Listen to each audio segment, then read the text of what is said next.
a pharmacist dispensing antiretroviral drugs in Nairobi.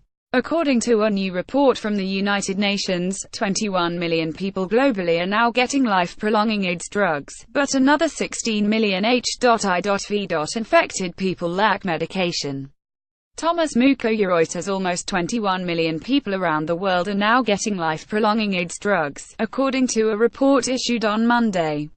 But another 16 million people infected with HIV are not yet on medication. The report was released in South Africa by UNAIDS, the joint United Nations AIDS fighting agency.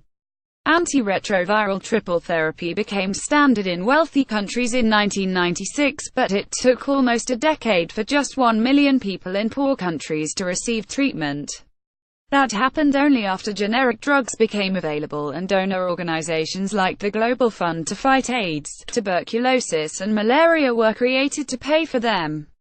UNAIDS has set a goal called 909,090 by 2020.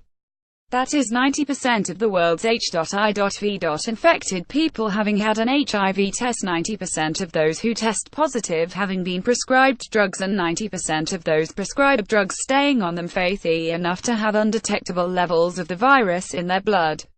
After remarkable progress toward that goal, the world is now at 707,782, the agency said. But that means that only 44% of the world's H.I.V. infected people are virally suppressed, that is, that they are taking medication consistently enough to provide a nearly normal lifespan. By that measure, the countries doing best are Botswana, Britain, Cambodia, Denmark, Iceland, Singapore and Sweden. The report also notes a few cities doing especially well: Amsterdam, Melbourne, New York, Paris and San Francisco. Only 4 countries in Africa, where the epidemic has hit hardest, are getting drugs to even 75% of their citizens needing them: Botswana, Rwanda, Swaziland and Zimbabwe. The number of people dying of AIDS annually peaked in 2005, at about 2 million. Now, about half that number each year, but AIDS is still the leading cause of death for women in their childbearing years.